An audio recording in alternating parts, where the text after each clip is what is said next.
राम राम सभी किसान भाइयों को।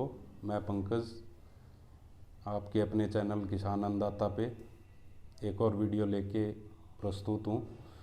पिछली वीडियो में हमने बात की थी कि हम एक एमएसपी पे वीडियो बनाएंगे। एमएसपी एक्चुअल में है क्या और हमें मिल क्या रहा है, जो हमसे सरकार ने वादे किए हैं वो एमएसपी के क्या किए हैं और होना क्या चाहिए। एमएसपी का मतलब है कि minimum support price. Minimum support price मतलब न्यूनतम समर्थन मूल्य, कि कम से कम आपकी फसल उस मूल्य पे बिकेगी ही बिकेगी। लेकिन हो क्या रहा है कि जो टॉप क्वालिटी की बेस्ट फसल है वो उस एमएसपी पे बिक रही है, उससे ऊपर रेट में बिक ही नहीं रही है। मिनिमम का मतलब ये है कि अगर आपकी फसल ख़राब है या कोई दाना टूटा हुआ है या थोड़ी काली पड़ी हुई है या कोई और चीज़ है, तो अगर थोड़ी ख़राब भी है तो भी कम से कम मूल्य पे वो बिकनी चाहिए।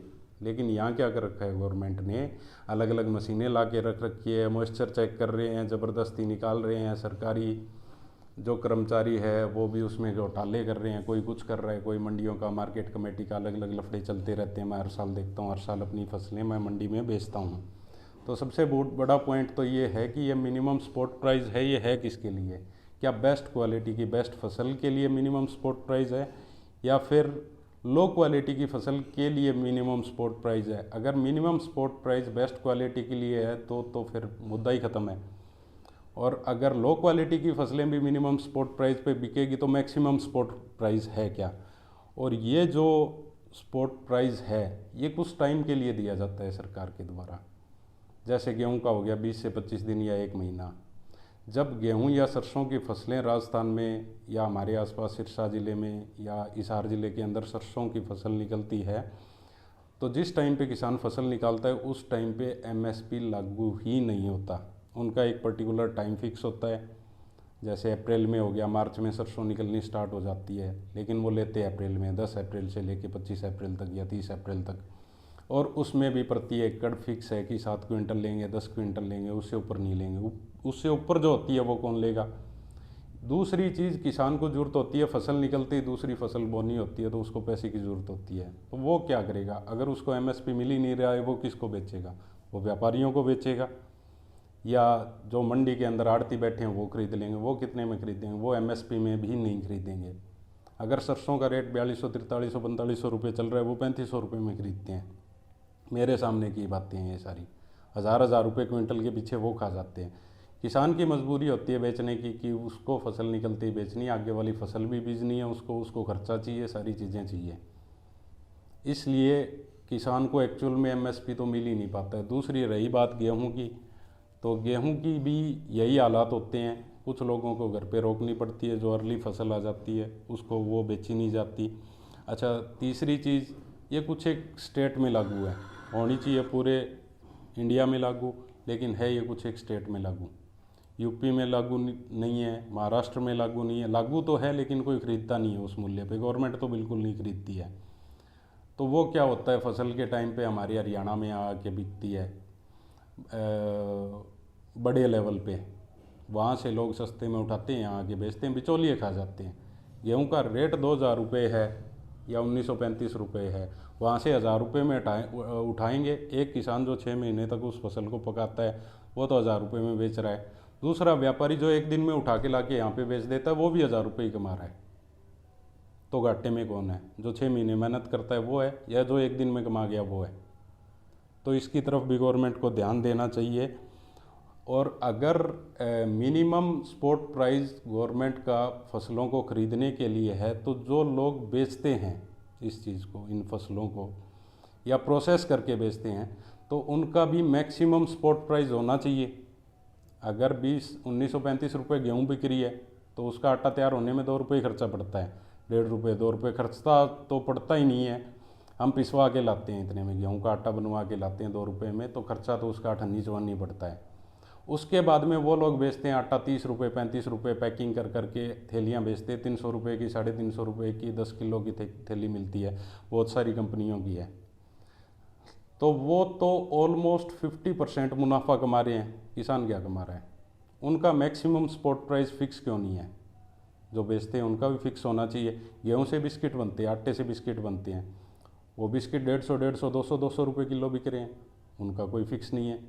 हर एक चीज़ का अगर किसान का फिक्स कर रखा है आपने तो हर किसी का फिक्स करो। और अगर किसान का फिक्स कर रखा है तो हर एक का फिक्स करो, व्यापारियों का फिक्स करो, होलसेलर का फिक्स करो। अब आप कह रहे हो किसान डायरेक्ट फसलें बेचेगा, किसान डायरेक्ट फसलें बेचेगा व्यापारी को, तो जो फैक्ट्रीज है वो डायरेक्ट किसान को या उपभोक्ता को प्रोडक्ट क्यों नहीं बेच रहे? आप हमारे बीच में से बिचौलियों को हटा रहे हो, तो उनके बीच में से भी बिचौलियों को हटा दो, सब कुछ सस्ता हो जाएगा, कोई चक्कर ही नहीं रहेगा। आप नहीं हटाओगे, गवर्नमेंट कभी नहीं हटाएगी इस चीज़ को, क्योंकि इससे गवर्नमेंट को फ़ायदा है, उनके लोगों को फ़ायदा है, वो सब फ़ायदा उठा रहे उस चीज़ के अंदर। इससे अगली चीज़ कि गेहूं बर्बाद होती है, हर साल समुंदर में फेंकी जाती है, सरकार बहुत सारे अलग अलग बहाने ढूंढती है इस चीज़ के अंदर, तो हर साल लाखों टन गेहूं समुंदर में फेंकी जाती है, ऐसा रिकॉर्ड में दिखाया जाता है। एक्चुअल में आज तक किसी बंदे ने समंदर में फेंकी हुई गेहूं देखी है?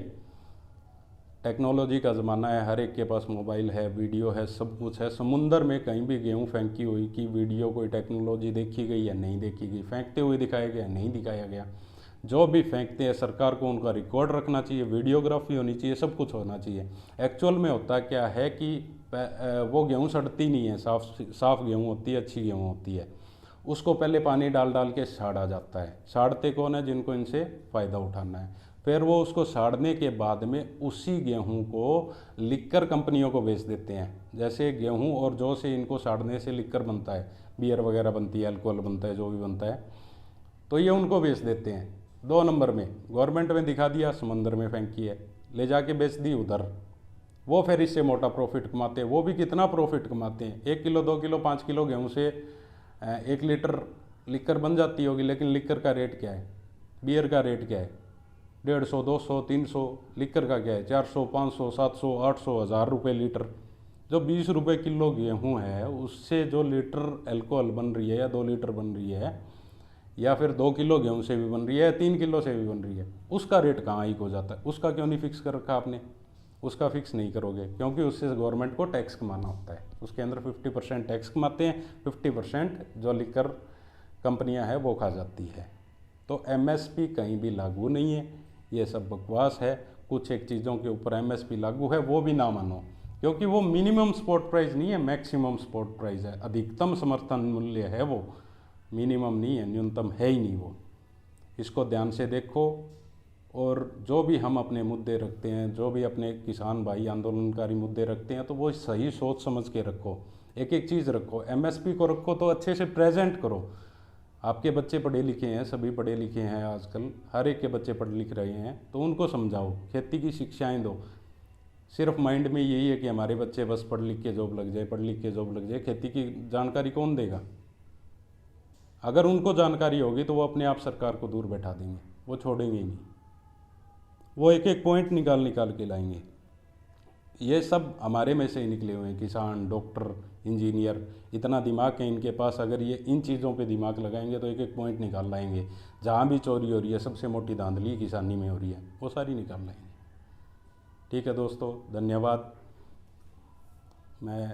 मेरा एक चैनल है फेसबुक के ऊपर, किसान अन्नदाता नाम से, उसको लाइक करें। और यूट्यूब के ऊपर अभी बनाया है, जिसके अंदर वीडियोस मैं डाल रहा हूँ, एक पहले डाली है, एक आज डाल रहा हूँ, जिसका नाम है किसान अन्नदाता, उसी का नाम है। उनको लाइक करें, सब्सक्राइब करें, और अगर आपकी कोई सुझाव है, राय है, तो वो कमेंट करें।